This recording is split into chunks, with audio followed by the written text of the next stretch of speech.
मंत्री शिरसाटांना नोटीस। दुसरीकडे शिंदे दिल्लीत गेल्यानं चर्चांना उधाण। शिंदेंनी बडे नेते आणि वकिलांच्या भेटी घेतल्याची चर्चा।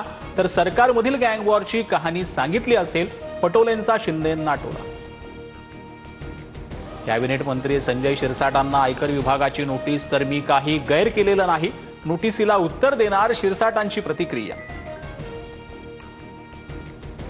जनसुरक्षा विधेयक विधानसभेत मंजूर। या कायद्याअंतर्गत सरकार विरोधात बोलणाऱ्यांना अटक करणार नाही। विरोधकांच्या शंकेवर फडणवीसांचं स्पष्टीकरण। राज ठाकरे 18 जुलैला मीरा रोडच्या दौऱ्यावर। मनसेच्या मोर्चानंतर आता राज ठाकरे स्वतः दौरा करणार। काय बोलणार याकडे लक्ष। पटक पटक के मारेंगे आजही बोलतो भाजपचे खासदार निशिकांत दुबे।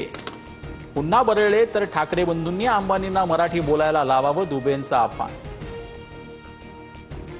मराठी माणसाच्या घराच्या मुद्द्यावरून विधान परिषदेमध्ये जोरदार खडाजंगी। अनिल परबांकडून गद्दार शब्दाचा वापर। तर बाहेर ये तुला दाखवतो, शंभूराज देसाईंनी परबांना खडसावलं। नीलम गोरेंच्या सुरक्षा रक्षकाचा धक्का लागल्याचा वरुण सरदेसाईंचा आरोप। ठाकरेंच्या शिवसेनेचे आमदार वरुण सरदेसाई सुरक्षा रक्षकांवर संतापले। उपमुख्यमंत्री